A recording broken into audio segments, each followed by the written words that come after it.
Fried calamari. Some people don't like it. My dad used to call it Greek shrimp just to get people to try it. And they're, oh my God, it's so good. They didn't know they were eating calamari. So check it out. There are a few secrets that make my fried calamari a little bit better than everybody else's, and I'm going to show you those secrets today.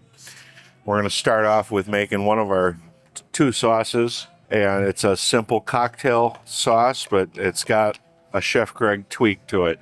Got 12 ounces of your favorite chili sauce, 1 teaspoon balsamic vinegar, teaspoon of fresh garlic, 2 tablespoons of a good horseradish prepared, not horseradish sauce. You got 1 tablespoon of capers that we want to chop up.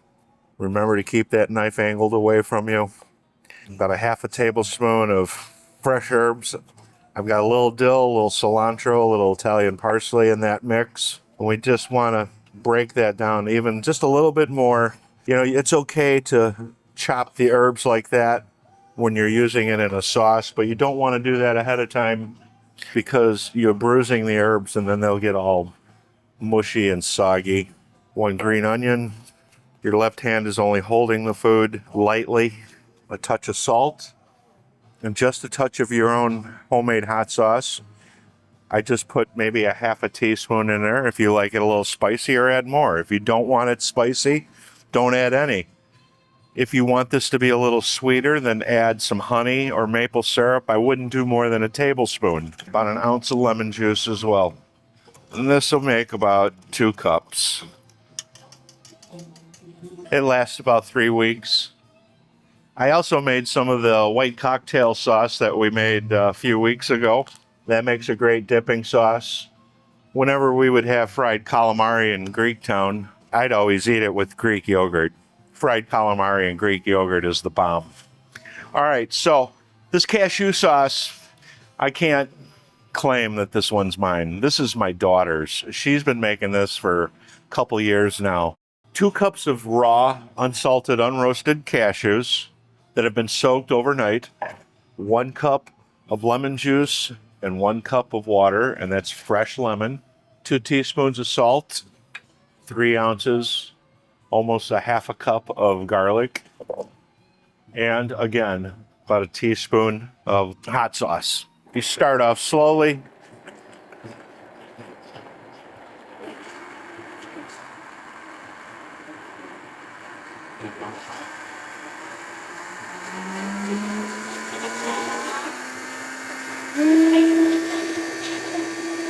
You really want this smooth. You let this run until it stops blending. And what you're left with is this nice, smooth cashew sauce. It's lemony. There's no gluten in it.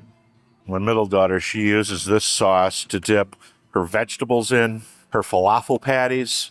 I mean, it's just a basic, great garlic dipping, lemony dipping sauce.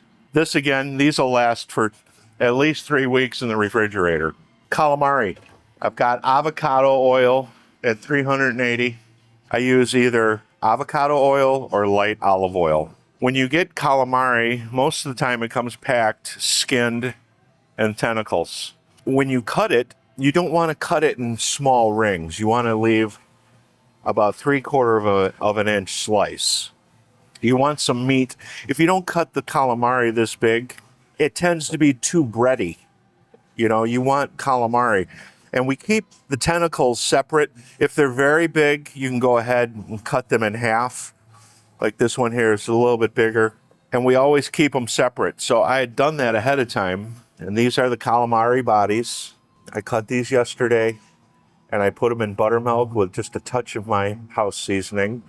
And the tentacles are separate as well with a little buttermilk with a touch of my house seasoning. Now, when we fry them, we want equal amounts of both items. You know, also, if you mix these tentacles into the bodies, they'll taint the color of the white calamari.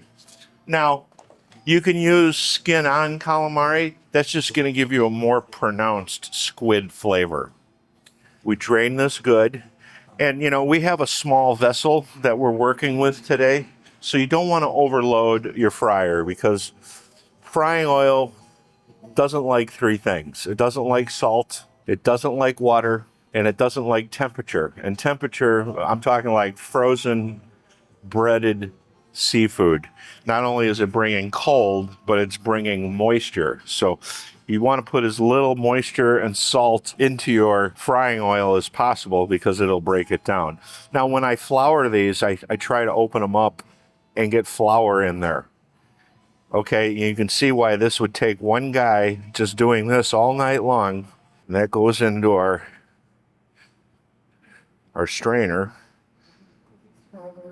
Now, like I said, when you fry this, you want to do this with a thermometer. It's got to be at least 370, 375, okay? If you go lower than 370, what you're going to end up is really greasy, soggy calamari.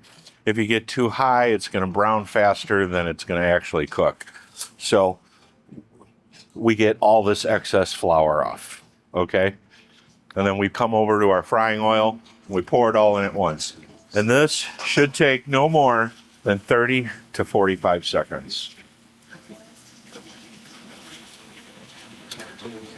And the flour that I'm using is self-rising flour. It's got to be self-rising flour. It's got that baking powder in there, and it gives you that crispiness.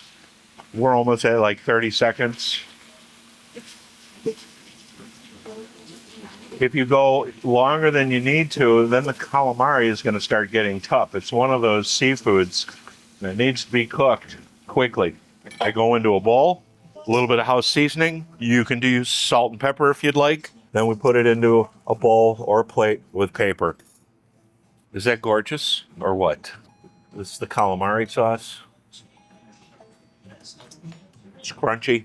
It's light. A little bit of lemon. We don't season the flour because we don't want to put the salt in the fryer. That's why we season after we fry it. This is that cashew lemon garlic sauce. No gluten. Delicious. And then we've got the white cocktail sauce. We made that one a few weeks ago. Oh my God. Make sure that you get this self-rising flour into every nook and cranny. Make sure you shake it off well because you don't want any excess flour in your fryer, getting it dark. This is really easy. I know that having a fryer at home smells up the house, but this is special occasion kind of stuff here. Again, 30 seconds, 45 at the most. That's a nice light crust. My favorite part is the tentacle. In Greektown, when you get this fried calamari, they leave the skin on the tube. It gives you more of a pronounced squid flavor. That marinade in buttermilk really tenderizes it well. I like going in the bowl and then putting into the serving platter because that oil doesn't get in there. When you're pulling it out of the fryer, it's releasing oil, and we don't want that on our calamari. That's why we do it in a bowl. It took me 30 minutes to put these ingredients together. The sauces are quick and easy, as you can see. You can do it. Put the chicken nuggets down and make some real food. This is delicious. You're going to love it. With a little fresh lemon by itself plain.